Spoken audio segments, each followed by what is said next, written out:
U.S. Secretary of State Mike Pompeo said on Monday the United States would cap the number of refugees allowed into the country at 30,000 for fiscal year 2019, a sharp drop from a limit of 45,000 it set for 2018.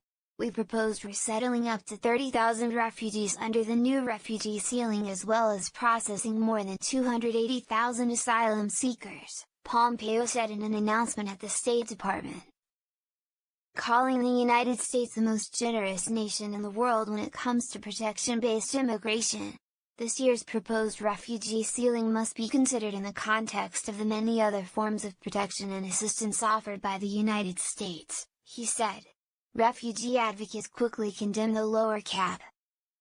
Today's announcement is a shameful abdication of our humanity in the face of the worst refugee crisis in history, Jennifer Quigley, of Human Rights First, said in a statement. Pompeo said the new limit reflected the administration's preference for settling refugees closer to their home countries, something President Donald Trump has said will be cheaper than admitting them to the United States. Pompeo said the decision was also based on security concerns. We must continue to responsibly vet applicants to prevent the entry of those who might do harm to our country, he said.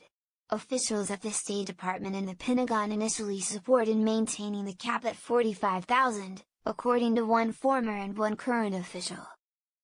It was unclear whether they changed their position as the debate proceeded or failed to persuade the White House.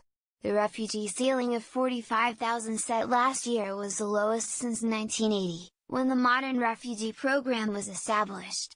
The United States is on track to admit only 22,000 refugees this year, about half the maximum allowed.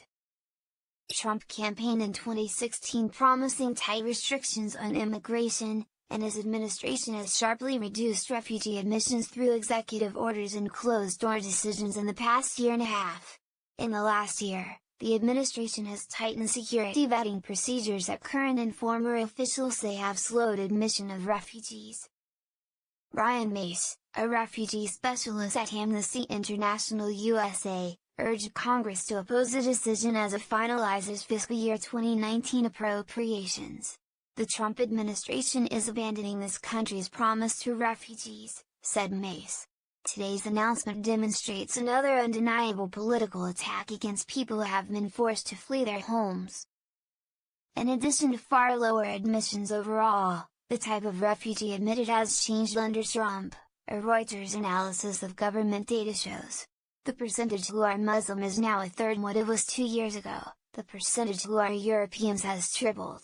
The shift has led to striking imbalances. Refugees admitted to the United States from the small European country of Moldova, for example, now outnumber those from Syria by 3 to 1, although the number of Syrian refugees worldwide outnumbers the total population of Moldova.